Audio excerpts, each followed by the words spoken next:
of the genealogy of Jesus Christ, the son of David, the son of Abraham.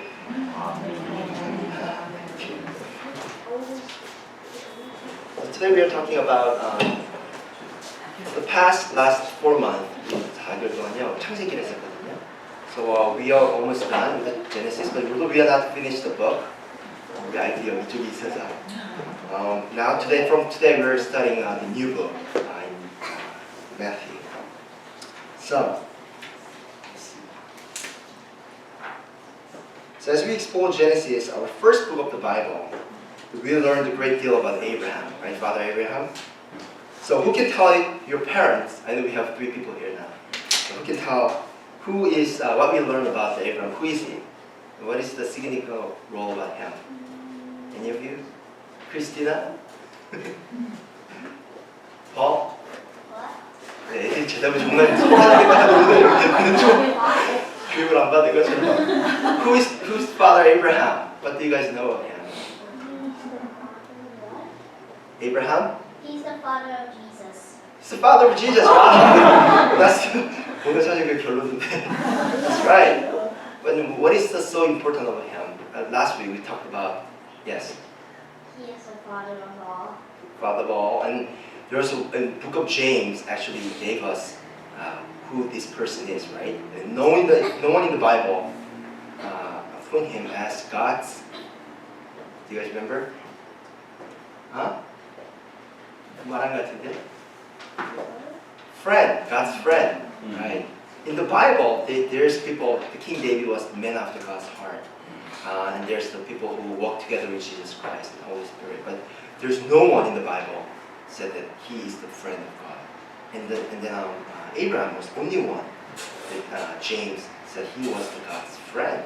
So as we talked about, Abraham has a very special relationship with God, very intimate, interpersonal relationship with him. So although we have not finished the book of Genesis, so we are studying new book in the New Testament. And this is the first book in the New Testament, Matthew. And our scripture passage, the reading that Paul read today was the very first verse, Matthew chapter 1, verse 1. The book of genealogy of Jesus Christ, the son of David, the son of Abraham. So how many of you know the word genealogy? I know Paul had a little trouble with reading the word, but what's the meaning of genealogy? 어른들도 혹시 genealogy가 무슨 뜻일까요? What is a genealogy? Paul, do you know? If Paul doesn't know, then it means no one knows. Yeah? I studied a little bit on DNA, so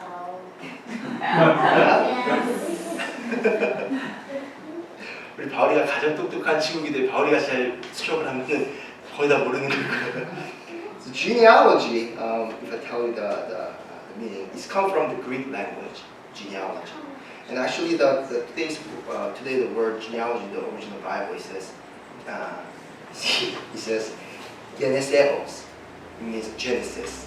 So actually, the literal translation has to be, this is the book of the Genesis of Jesus Christ. So today, the Matthew is trying to telling us what is the Genesis, what's the beginning of Jesus Christ. So actually, genealogy, this very similar word is generation. So this is the generation after generation of Jesus Christ. So the root word is genealogy, means family history, right? It's a story of family. So Paul, who's your father? Where's your father? Right, 목사님, right? Who's your father's father? Where is he? Heaven? 괜한 질문. 근데 우리 제이드는 가시래요. 목사님이 아버님이 가시래요. Right, that's right. Right. So the study of families, and this is about tracing back to our family history. So this is what genealogy means.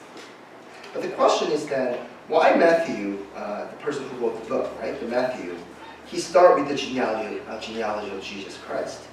When you read the Bible, there are 66 books, right? How many books are there in Old Testament, Jaden? How many books are there in 39. 39, wow, that's right. What about New Testament? But it's 66, 27. That's right. Right. So there's 66 books in the Bible, and if you then you may want to read the very beginning of each book, because not all the time, but most of the time, they give you the whole theme of the book. That's the case in here too. In Matthew, when he said the book of genealogy of Jesus Christ, the son of David, the son of Abraham, there was the Matthew had specific mind. He has a purpose in his heart to emphasize about Jesus' family history. So, although all gospel, including John, there's how many gospels are there? How many books are there? Christina? There's 66 books, but among 66 books, how many books are in the gospel? 27? No, they're much lesser than that. It's lesser than 5. How many books? 4, right, that's right. So when we just look at the first 4 books, actually Mark 1:1 says, the beginning of the gospel of Jesus Christ, the Son of God. Then Mark tells us about the prophecy about the prophet Isaiah. And in Luke 1, verse 1, the Luke, which happens, he was a doctor, right, medical doctor. The Luke says, many have undertaken the draw up account of things that have been fulfilled. So once again, Luke is telling about the prophecy fulfilled. And John, interesting enough, John's talking about in the beginning, right? In the beginning there was the Word, and the Word was with God, and the Word was God. So John actually tells about who Jesus really was. Jesus was the God himself, right? But only Matthew starts the book with the genealogy of Jesus Christ. And he does this for a reason. So we only focus on today's passage. Next week I'm going to do another study of genealogy. We're actually going to tackle this down 3 weeks. Because a lot of people think this is just a bunch of names, right? Whose father's who, Jesus Christ. But actually there's more to it here. So this short verse actually tells us 3 main things that we have to understand. The first is, so I'm going to break down into 3 phrases. Okay, guys? The first one is the book of genealogy of Jesus Christ. And the second point is the son of David. And my last case is the son of Abraham. The first, the book of genealogy. As I said, the genealogy means Genesis.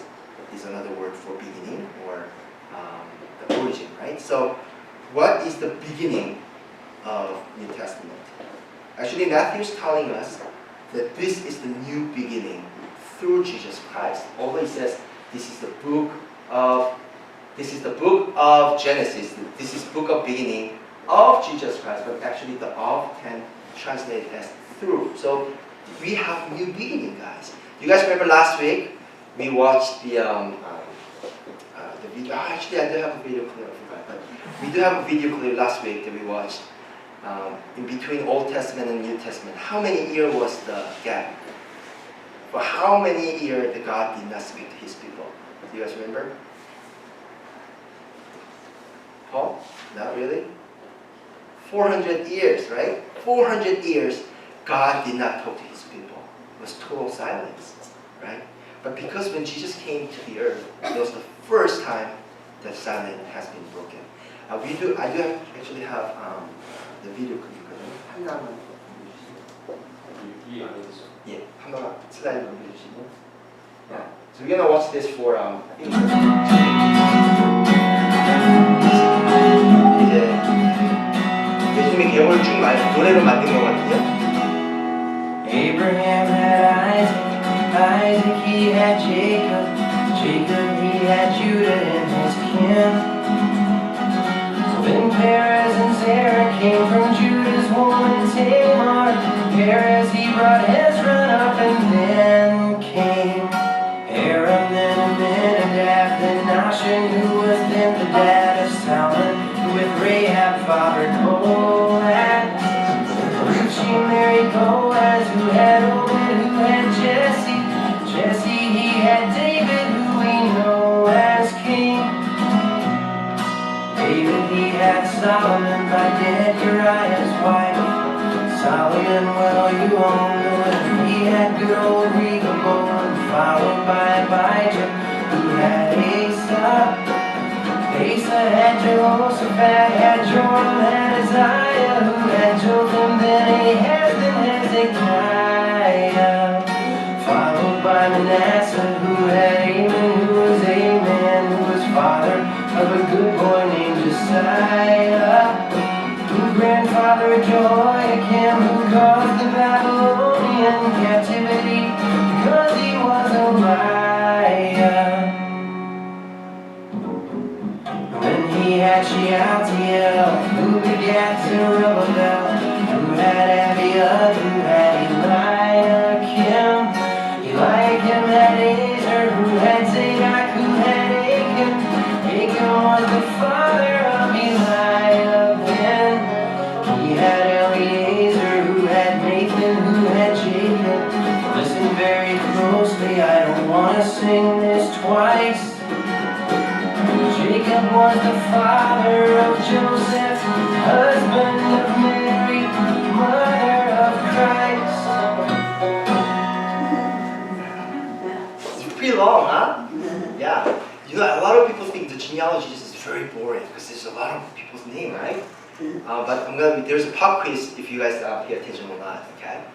But this is actually next week's sermon, but since we watched this a little bit, I'm going to give you a little bit of description. The interesting point about the genealogy of Jesus Christ is there's a woman, name of a woman. It's just, I don't know if you guys know the culture of Korea or even Israel. They do not put the name of a woman in the genealogy. And there's actually 4 women appears in the genealogy of Jesus Christ. And there's the hidden meaning there. There's a mystery to it. So when Matthew, when he put this woman's name, the whole Jewish culture was shocked. Right? But they thought, how dare you to put the name's name and put the name of the woman in the genealogy of Jewish tradition, right? But there's a reason to it though. And also there's another hidden meaning. If you guys saw when he wrote the name of David, what did he say? David was the king, right? He drew the crown, right? And through the genealogy. There's among these many people, Matthew only gives 2 people the title, which is King David and Jesus, the Messiah. And there's the reason to it too. So we're gonna explore all this throughout this month, because this is so important, right? So as I said, Jesus is a new beginning in New Earth, in New Testament. So the new beginning and new creation. This is not a new idea. It's not something new in the Bible, right? Paul, what up until now, which book did we study throughout the 4 months? Book of Genesis, right? Can you memorize the first one? Chapter 1, verse 1. Genesis 1:1. You guys memorize this first, right? In the beginning, God created the heavens and the earth. That's right. That's the first one, the first thing of the Genesis. In the beginning, God created heaven and earth. So this is new creation, and a new beginning is not a new concept, right? We already talked about it in the Genesis. And as I said, John 1:1, it said, in the beginning there was the Word. So wherever the Word began, Jesus was always there.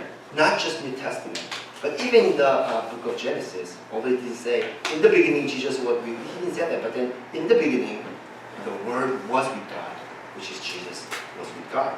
So wherever there's the beginning of the new creation, it happens to be there's Jesus Christ. Amen? Amen. So if you guys want to restart your life, refresh your life, renew your life, you have to go back to Jesus Christ. That's what it says in 2 Corinthians 5:17. It says, if anyone is in Christ, he is new creation. So if Paul is in Christ, are you in Christ? Yeah? Not really? 아빠한테 물어봐야 돼. Jaden, are you guys in Christ? Do you guys believe Jesus Christ? Yes? That's right. That's why we are new creation. The old has passed away. And behold, remember this, the new has come through Jesus Christ. So it is even true for all of us here, not just you, but all the parents here, that if we want to start the new life, and refresh, right? And renew our hearts, it always has to begin in Christ Jesus. Amen? Amen. And how many of you are Christian? Raise your hand. 우리 기독교인분들 그리스도인이라고 생각하시는 분들. Right? This is the fact that because we are Christian, because we are in Christ. This is the main point. So this is the book of the beginning. It starts with Jesus Christ. That's the first point that Matthew wants to come across with us. The second one is the son of David. Who's David, Jaden? Again, David was the king. He actually considered the first king. Although there was a king Saul, right? Saul, but he wasn't the divine appointed king. But King David considered as the first true king of Israel. Amen? Amen. Right.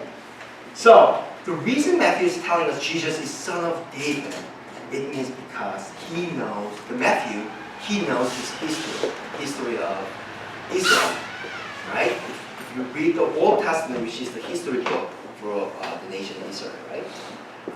There's so many things talking about prophecy of coming Messiah, right? And he says, even prophet Isaiah said, the new king, right, the Messiah will come in the house of King David. That's why Matthew wanted to emphasize who Jesus is. Jesus is the Messiah, Jesus Christ, and also Jesus is the son of David. Okay? What's the first name of Jesus Christ? Paul. What's his first name? Jesus Christ. What's his name? Jesus. What's his last name? That's what I thought too, right? I thought Christ was the last name. Like Young Kwon Kim or Paul Kim or Paul Lee, right? Jaden Lee. But Christ means anointed one. Actually, Christ means Messiah. Okay? So for Jewish people, they're still waiting for another Christ to come. They don't think Jesus as a Christ, right? They're waiting for another Christ. So whoever claims, I'm the Christ, I'm Paul Christ from Korea, or I'm Paul Christ from America, there are people like that too in Israel. There's a lot of people claim that they're the Messiah. So Jesus is the Christ, and Matthew said, because he's son of David and son of Abraham. Amen? Amen. Amen. Right. The king, the David as king of Israel, he is the center. He's so important in genealogy of Jesus Christ. You guys understand that, right? So when we talk about who is the Messiah, the people back in the Jewish world, back in the days, they talk about, is he son of David? So even in the Bible, there's the two parallel people that say, is it possible that he might be a son of David? Right? Is Jesus is Messiah? Right? So when we say, okay, Jesus is son of David, doesn't really make a lot of sense, or it may not be a big deal. But back in the days, if they want to claim as a Messiah, they have to come from the house of David. Amen? Amen. Amen. Right. So David is a very important person for Jesus as well, right? So my first English name was David. When I came to America, all my friends call me David. I don't know why. They said, what's your name? I said, my name is Young Kwon. It's too hard to say. I'm going to call you David. So I was David for 2 years. I really didn't like that name. David, I don't like that name. He must be very small, right? Because when he was a little kid, when he killed the Goliath, I know he's strong, but he seems like a very small shepherd. I don't want that. I want people who's very stronger, like Paul. So I gave my name Paul, right? Myself Paul. But later I began to understand the Bible, and as I understand the Old Testament, King David is so important person, even for Jesus Christ, right? So a lot of, as I said, a lot of people say, could this be a son of David? They always say that, right? Even the book of Isaiah and Ezekiel has told people. So this is the reason David is important is because the two prophets, specifically for Isaiah and Ezekiel, they had told people of Israel that God will send the Messiah through David, and then this person will gather all the people of Israelites and reunite them in one place, and they're going to rebuild the country, rebuild the temple, rebuild the new kingdom of David. That's all Jewish people now. They're still waiting for this Messiah to come from, I don't know where, but they're waiting for this new king figure who's going to come to Israel and help them to rebuild the great kingdom of the world, bigger than America, bigger than any other country. That's what they're waiting for. But this Messiah, do we have new Messiah now or not? Who's the Messiah for you, Jaden? Jesus the Messiah for all of us, right? Because he already has came to us 2,000 years ago. So, the bottom line is that the title of Son of David is more than a statement of physical Jesus. So King David, and the Son of David, Son of King David, it's a messianic. We call it messianic, meaning is that the person who is Messiah can have this title, the Son of David and Son of Abraham. Amen? Amen. Amen. So last thing is the Son of Abraham.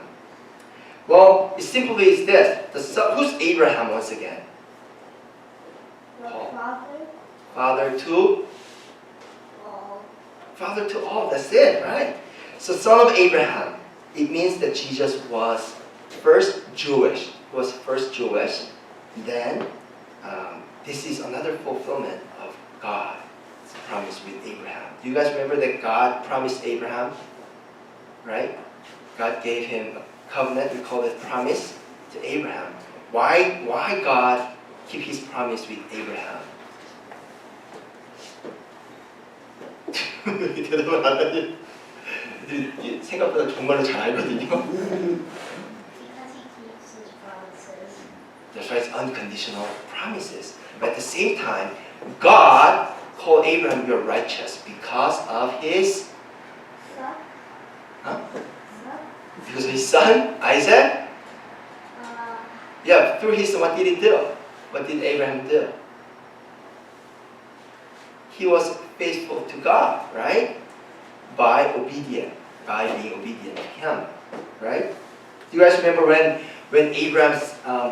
God commanded him, what does he do? When God calls Abraham, said, Abraham, I want you to leave your house. I want you to leave your father and mother. What did he do? He went. He left. Did he question God? No, he just left, right? And the next thing, when he had a deal with God, he said, God, please don't kill all the people in Sodom and Gomorrah. And he was dealing God, right? He was talking to him, right? Back and forth, right? And then at the end, what did Abraham do? Was he mad at God? Did Abraham say, God, you're so cruel. You're going to kill all these people? I don't like you anymore. Did he say that? No. No? What did he do, Paul? He just went back to his home. Right? He just went back to his home without questioning God. Although Abraham was pleading to God, but at the end, he just obeyed to God. He just submitted to his decision, right? He just turned back and went back home, right? So just like this, because Abraham has a special relationship with him, because Abraham was so faithful to God, right?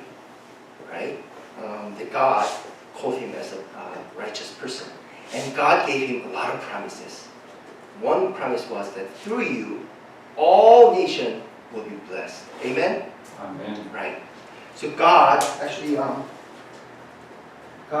told Abraham that no matter what, no matter you're Jewish or not, all nations will be blessing through Abraham. Right?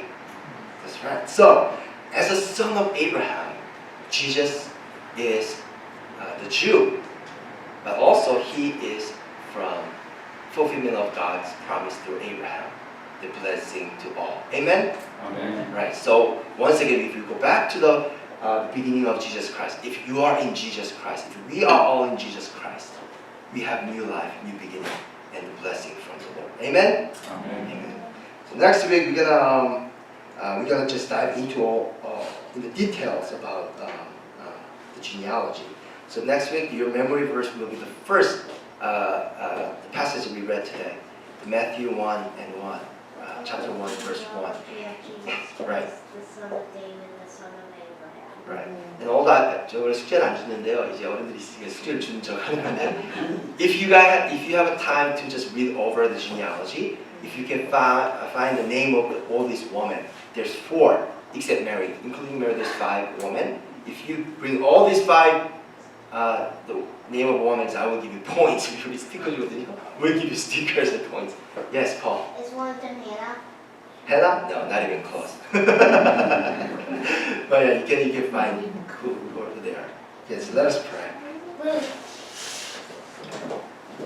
Father God,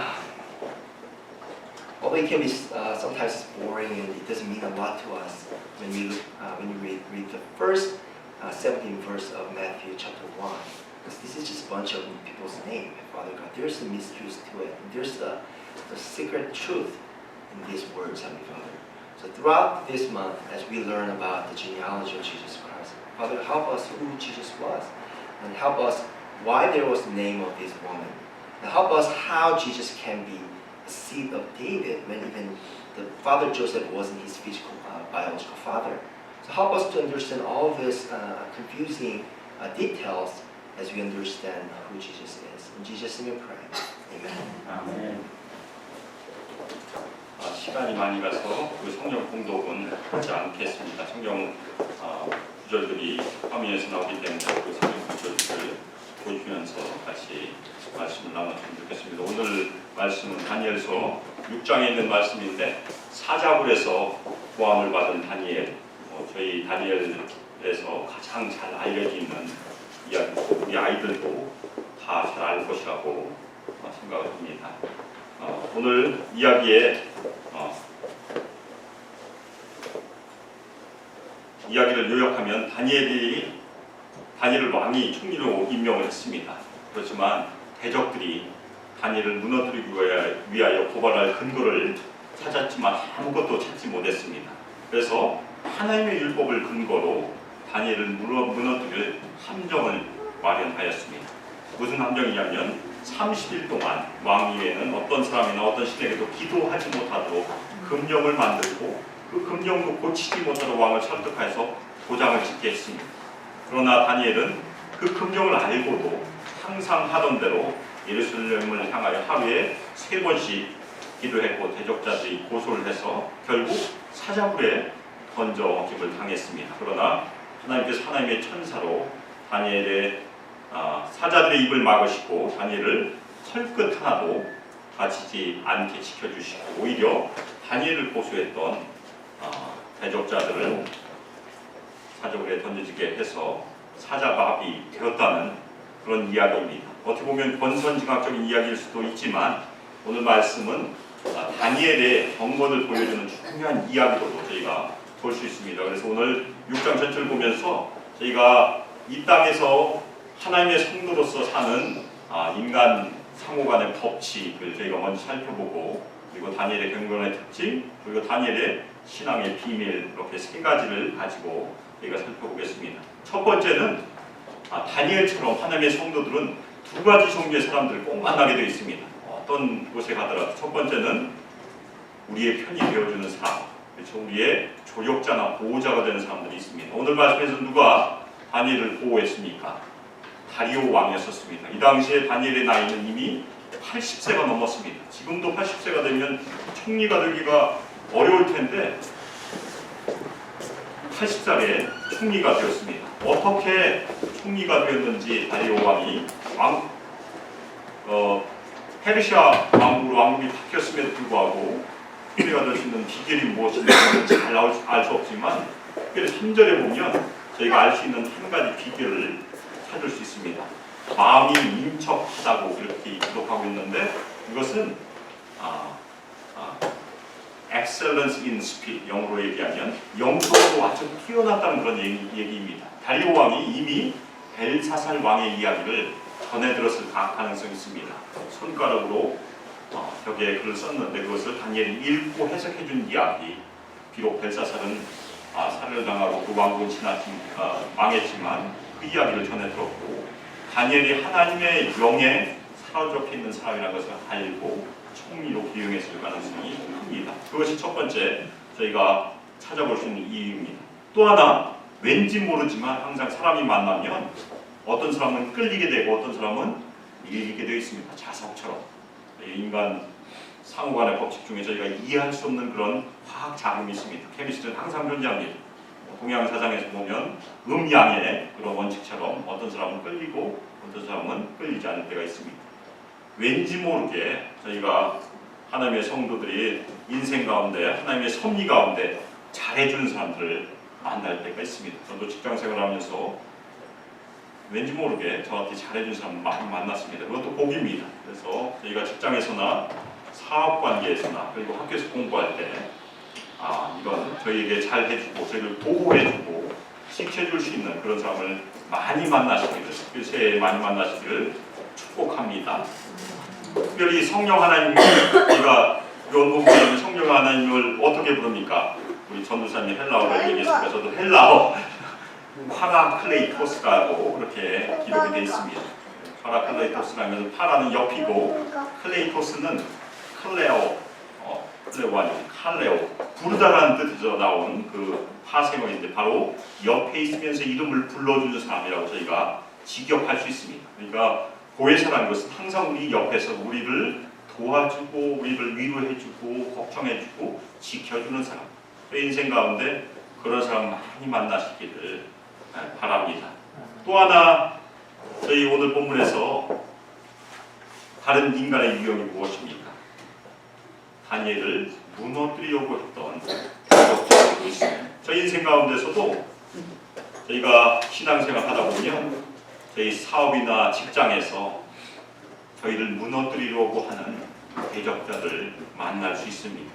그 대적자들 어떻게 보면 저희가 그 대적자들로부터 도망가고 싶을 때가 많이 있을 수 있습니다. 특별히 사도 바울은 고린도 후서에서 보면 자신의 육신에 있는 가시 때문에 그 가시를 제거해달라고 3번 기도를 합니다.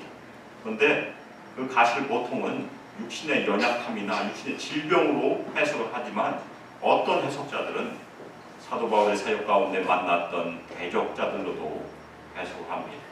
저희 성도들도 직장에서 어려운 사람 만날 수 있습니다. 그러면 하나님께 이렇게 기도하고 싶죠. 저 사람을 빼서 다른 데로 옮겨주시든지 아니면 저를 옮겨주시든지 해주세요. 그렇게 기도할 때가 있을 것입니다.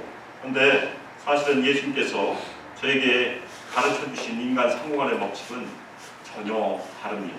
저희가 어려운 사람을 만날 때는 오히려 그 어려운 사람을 축복하고 기도하라. 원수를 사랑하라. 굉장히 어려운 말씀입니다. 과연 우리가 원수를 사랑할 수 있을까? 참 겁이 납니다. 그렇지만 예수님의 말씀 가운데 우리가 그 원수를 축복하고 기도할 수 있습니다. 그런데 저희가 신앙생활을 하면서 신앙생활을 오래 하다 보면 저희 인간관계는 대부분 교회 안에 있습니다. 교회 밖에 있는 인간관계보다 교회 안에서 인간관계가 많기 때문에 대부분 교회 안에서 저희의 삶을 많이 발견하게 되는데 교회 안에서 오히려 참 저희가 서로 공격하고 찌르고 시기하고 그런 일들을 많이 겪어옵니다. 그렇다고 해서 다른 성도들, 저희의 마음을 괴롭게 하고 저희를 찌르는 성도들을 대적자로 생각하지 마시기 바랍니다. 원수라고 생각하지 마시기 바랍니다. 저희는 다 연약함이 있습니다. 그래서 그 연약함 때문에 서로 고통을 줄 때가 있지만 오히려 그것은 하나님께서 저희를 성화시키기 위한 그런 도구들로 사용하신다고 저희가 믿고 감사함으로 받아주시기를 바랍니다. 특별히 저희가 성경 말씀에 철이 철을 날카롭게 한다는 그런 말씀이 있습니다. 철을 날카롭게 하기 위해서는 고통이 수반된다는 얘기입니다. 저희 인생 가운데서도 저희가 성화되는 과정 가운데서는 고통을 꼭 수반하는 과정이 필요합니다. 그러기 위해서 다른 성도들 그리고 다른 삶의 여러 사람들을 하나님께 사용하여 주셔서 제 인생을 빚어갈 수 있는 것이 하나님께서 하시는 그런 저희의 성도들의 삶이라고 우리가 이해할 수 있습니다. 그런데 그 중간에 저희를 도와주는 사람과 저희를 괴롭히는 사람 중간에 늘 성도들은 살아야 된다는 것이 저희 성도들의 삶의 자리입니다. 그 삶의 자리에서 그러면 우리가 어떻게 그 삶을 받아들이고 그 삶에서 하나님께 영광을 돌릴까? 그것이 사실 오늘 다니엘이 저에게 보여주는 경건의 삶입니다. 여러 가지 좋은 특징들이 있습니다. 저희가 다니엘 6장 전체를 보면 저희가 이미 봤던 것처럼 마음이 민첩하고 총리들과 고관들 위에 뛰어났다고 다니엘을 얘기하고 있는데, 이 민첩하다, 탁월하다는 말은 신앙적으로도 뛰어났지만 본인이 하는, 특별히 정치적으로 하는 모든 일에도 뛰어났다고 저희가 이해할 수 있습니다. 왜냐하면 대적자들이 다니엘의 흠집을 찾기 위해서 아주 애를 썼지만 아무것도 찾지 못했습니다. 털어서 먼지 안 나는 사람은 아무도 없다. 보통 저희가 그렇게 얘기를 하지만 다니엘은 열심히 털었는데 먼지도 안 났다는 것입니다. 그 정도로 완벽했던, 성경에 나와 있는 여러 가지 인물들 중에 가장 완벽한 인물로 지금까지 평가되는 신앙의 위대한 인물입니다. 그리고 다니엘은 하나님께도 아주 경건했던 사람입니다. 왜냐하면 자신이 죽을 걸 많이 알고도 위층에 올라가서 어떻게 했습니까? 창문을 열고 예루살렘을 향하여 기도했습니다. 그래서 이스라엘 랍비들은 지금도 기도하기 위해서는 창문이 있는 방에 꼭 가서 기도해야 된다고 이렇게 가르친다고 합니다. 다니엘의 삶 때문에 창문이 없었으면 대적들이 볼 수 없었을 것입니다. 창문을 열지 않아서도 보지 못했을 수도 있습니다. 그런데 창문을 열었다는 것이 무엇입니까? 나 지금 기도해 라고 얘기해 준 것입니다. 자신이 하나님께 순종함을 아예 공개적으로 보여주는 그런 행위를 했습니다. 이미 자신을 함정에 빠뜨려서 죽일 것을 다 알고 하나님께 순종함을 보여주고 있습니다. 그리고 다니엘은 저항을 하거나 변명을 했다는 그런 근거가 본문에 발견되지 않고 있습니다. 자신이 왕의 금령을 어겼기 때문에 사자굴에 던져지는 형벌을 받았지만 전혀 변명하지 않았습니다. 오히려 자신을 막다는 걸 모르고 몰아넣고 있는 그 함정에 스스로 빠지는 것을 저희가 볼 수 있습니다. 저희도 이 땅에 살면서 다니엘처럼 하나님의 길과 세상의 길이 정면으로 충돌하는 그 경우를 간혹 만나게 됩니다. 자주 만나지는 않습니다. 하지만 간혹 만날 때 그러면 어떻게 저희가 저희 삶의 자리를 두어야 될지를 다니엘로부터 저희가 배울 수 있습니다. 당연히 저희도 희생이 따르더라도 하나님의 길을 따라야 되는 것이 다니엘의 모범입니다. 다니엘이 묵묵히 순종한 이유는 다니엘의 입을 통해서 22절에 나와 있습니다. 첫 번째는 하나님께 죄를 짓지 않기 위해서, 하나님의 율법을 어기지 않기 위해서 묵묵히 순종을 한 것이고, 두 번째로는 자신을 선대해주고 있는 왕에게도 해를 끼치지 않기 위해서 자신의 생명을 들여서 죽음을 선택했습니다. 물론 하나님께서 천사를 보내서 다니엘을 건져주셨습니다. 그런데 다니엘의 가장 중요한 영적인 특징, 영적인 비밀은 오히려 다리오 왕의 입을 통해서 증거되고 있습니다. 세 가지 저희가 살펴볼 수 있습니다. 특별히 16절에 보면 내가 항상 섬기는 하나님이 너를 구원하시리라.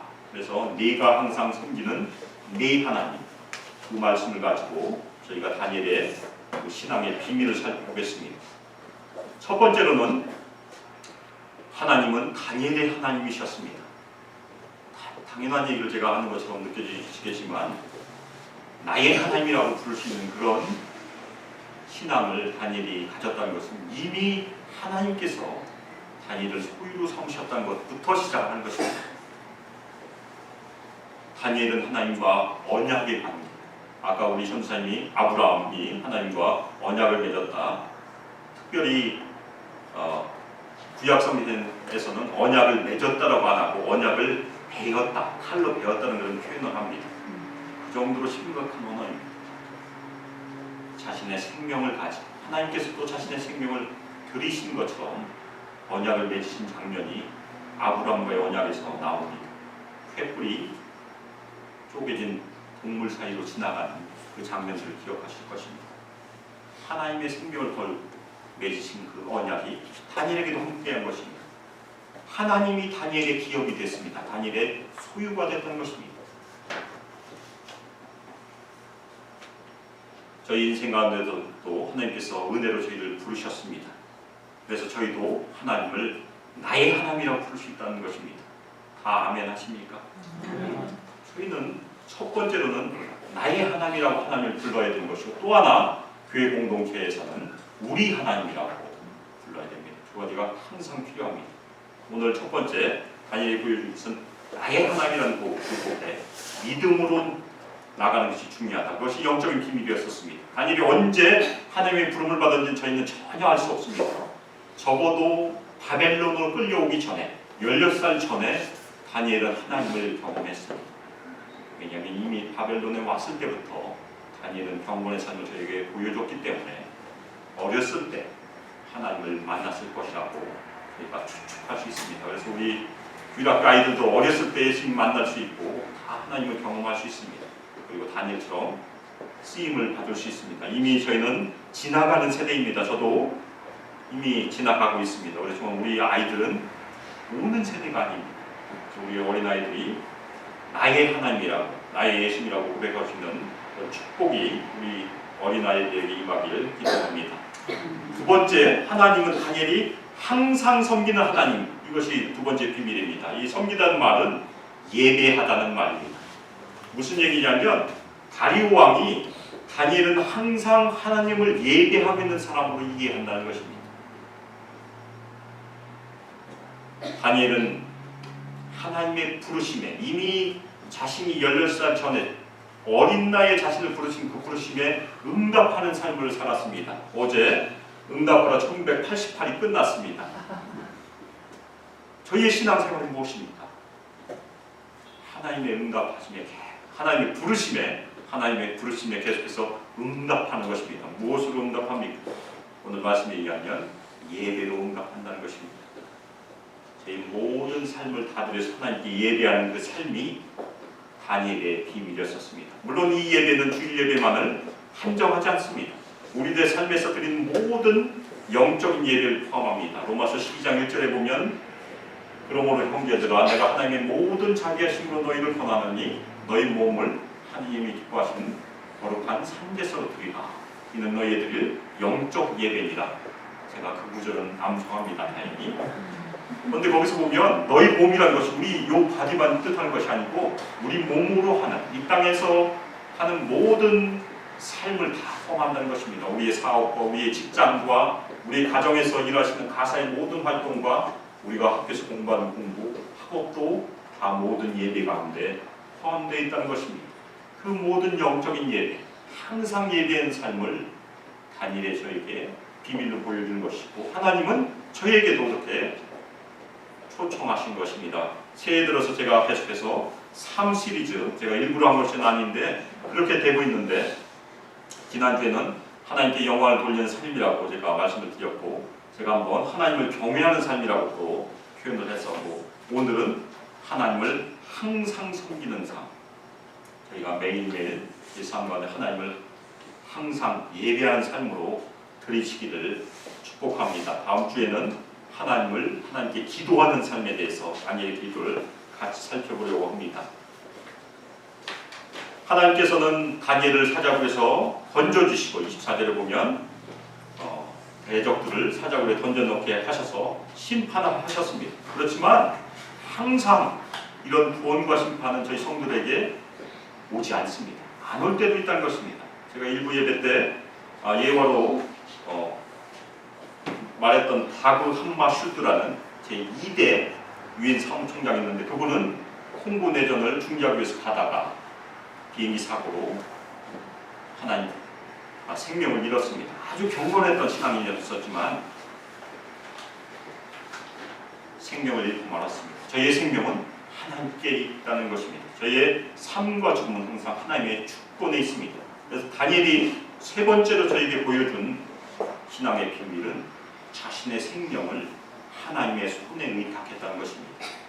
나머지는 하나님께 드렸다는 것입니다. 삶과 죽음조차도 하나님의 주권임을 인정하는 것이 다니엘이 보여준 세 번째 비밀이고 저희 성도들의 삶에 돌입한 것입니다.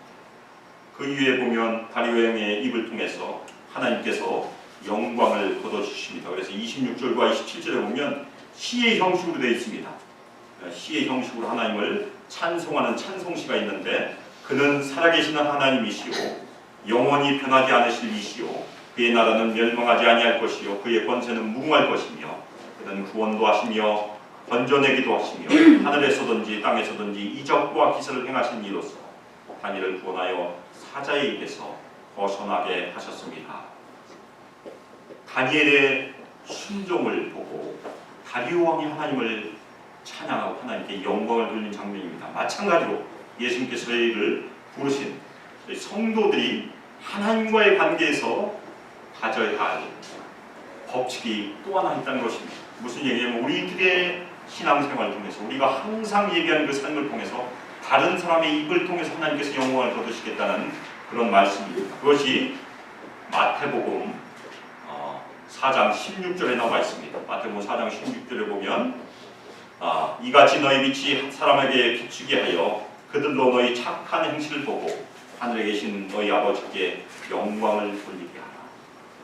하나님께서 저희를 부르시고 이 땅에서 많은 것을 허락하여 주셨습니다. 저희의 직장과 저희 사업과 저희 학업과 저희 가정과 우리 아이들 저희가 최선을 다해서 하나님께 삶의 예배를 드릴 때 하나님께서는 저희의 삶의 예배를 받으심으로 영광도 거두시지만 우리의 삶의 예배를 보고 다른 사람들의 입을 통해서도 영광을 거두신다는 그런 장면입니다. 어떤 유명한 목사님이 예수님께서 이 땅에 오셔서 회복하신 것은 삶의 예배라고 이렇게 설명한 것을 제가 들은 적이 있습니다. 그래서 2016년 한 해 저희들 삶의 모든 영역을 통해서 하나님께 항상 예배드리도록 예배드리는 한 해가 되기를 예수님의 이름으로 축복합니다.